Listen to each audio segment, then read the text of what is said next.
ज़रा तसव्वुर कीजिए, बिना किसी फैसले के, बिना किसी सबूत के, बिना कोई गुनाह साबित हुए आपकी ज़िंदगी के 10 साल 15 साल यूं ही खो जाएं। ये वो लोग हैं जो जुर्म साबित होने का इंतज़ार कर रहे हैं। कुछ का ट्रायल अभी शुरू भी नहीं हुआ, फिर भी ये सालों से सलाखों के पीछे हैं। मैं सोचती हूँ ये अगर आप होते या मैं या हमारा कोई अपना। आदाब, मैं लाइबा सालिम और आप देख रहे हैं department of mass communication and journalism का डिजिटल प्लेटफॉर्म MCJ मानू। आज हम उन आँखों की कहानी सुनेंगे जो हर रोज़ गेट की तरफ देखती हैं, जो अदालत की हर तारीख पर उम्मीद और बेउम्मीदी के बीच लड़ती हैं। ये कहानी सिर्फ उनकी नहीं बल्कि पूरे सिस्टम की है जो किसी की ज़िंदगी के इंतज़ार के बोझ तले दबा देता है। शर्जील इमाम, उमर खालिद, शर्जील इमाम, स्टैन स्वामी, शर्जील इमाम से उमर खालिद, शर्जील इमाम। ये कोई गेम नहीं है, लेकिन इसका एक रूल जरूर है, इनोसेंट अंटिल प्रूवन गिल्टी। बिना ट्रायल के किसी भी आदमी को गिल्टी नहीं ठहराया जा सकता। लेकिन इंडिया में ऐसे लाखों लोग हैं जिनके लिए ये रूल सिर्फ एक थ्योरी है। उनकी जिंदगी एक इंतजार के दौरे में फंस गई है, बिना ट्रायल के, बिना फैसले के, बस इंतजार के। क्या आप सोच सकते हैं सालों तक बिना जुर्म साबित हुए जेल में रहना, जहां मीडिया और लोगों ने आपको पहले ही मुजरिम बना दिया? और ये कोई छोटा मसला नहीं है। 2021 तक सबसे ज्यादा अंडर ट्रायल प्रिजनर्स के मामले में हिंदुस्तान 6ठे नंबर पे था। सोचिए, हर 4 कैदियों में से 3 ऐसे हैं जिनका ट्रायल चल रहा है या शुरू भी नहीं हुआ। इन्हें अभी तक गिल्टी ही नहीं ठहराया गया।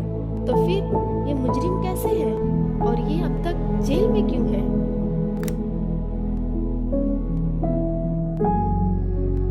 ये सिर्फ नंबर नहीं है, ये इंसान है।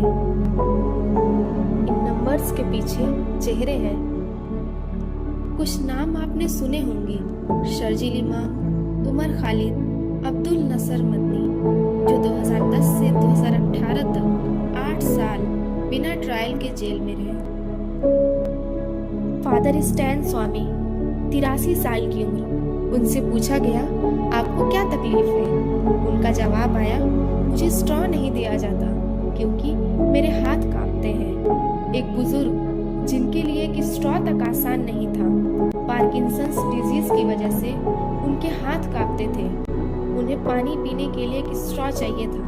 जस्टिस का इंतजार करते करते 4 जुलाई 2021 को उनकी मौत हो गई।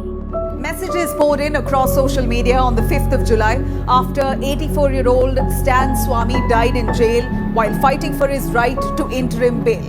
Who was Stan? वरा राव, उम्र 84 साल। उनकी तालीम, उनका अधिकार, उनकी मांग सब इसी अंडर ट्रायल के खेल के इंतजार में गुम हो गए। और सोचिए, एक ऐसी माँ को जो जेल के घुटन में अपने पेट में पल रहे बच्चे को लेकर 9 महीने इंतजार करती है। वो बच्चा जेल की उन्हीं 4 दीवारी के अंदर पैदा होता है और वो भी अपनी माँ की तरह जस्टिस का इंतजार करता है। ये वो लोग हैं जिनकी आवाज़ कोई नहीं सुनता, लेकिन कितने ऐसे भी हैं जिनका नाम मीडिया और हम तक पहुंचता ही नहीं, जिनके घर की कहानी कोई नहीं सुनता, जो अदालत की हर तारीख पे उम्मीद लेकर जाता है लेकिन हार कर वापस आता है। जब 10 साल अंडर ट्रायल जेल में रहने के बाद वो बाइज्जत होकर बाहर आते हैं, तो क्या वो वाकई बाइज्जत हो पाते हैं? क्या अदालत उनके वो 10 साल वापस कर पाती है? क्या उनकी जिंदगी 10 साल पहले जैसी थी वैसी हो पाती है? तो फिर ऐसा क्यों हो रहा है? जस्टिस डिलेड क्यों? क्या इसकी वजह कम जजेस हैं या ज़्यादा केसेस, या स्लो इन्वेस्टिगेशन, या सरकार, या हम खुद? आखिर इन सब का जिम्मेदार कौन है? ये सिर्फ एक इंडियन प्रॉब्लम नहीं है। इंटरनेशनल लॉ ICCPR के अकॉर्डिंग ये एक ह्यूमन राइट्स वायलेशन है।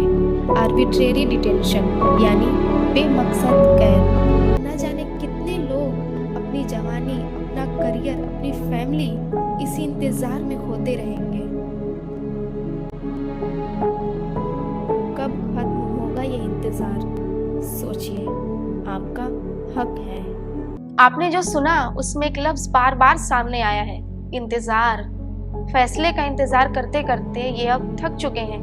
कहते हैं 100 मुजरिम भले ही रिहा हो जाएं, लेकिन एक बेगुनाह को सजा नहीं मिलनी चाहिए।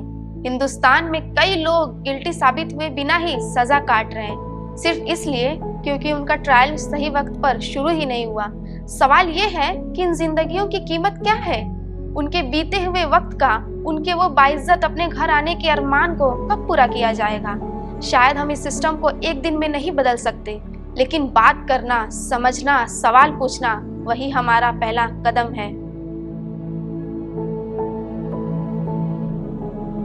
आप देख रहे थे डेटा इनसाइट।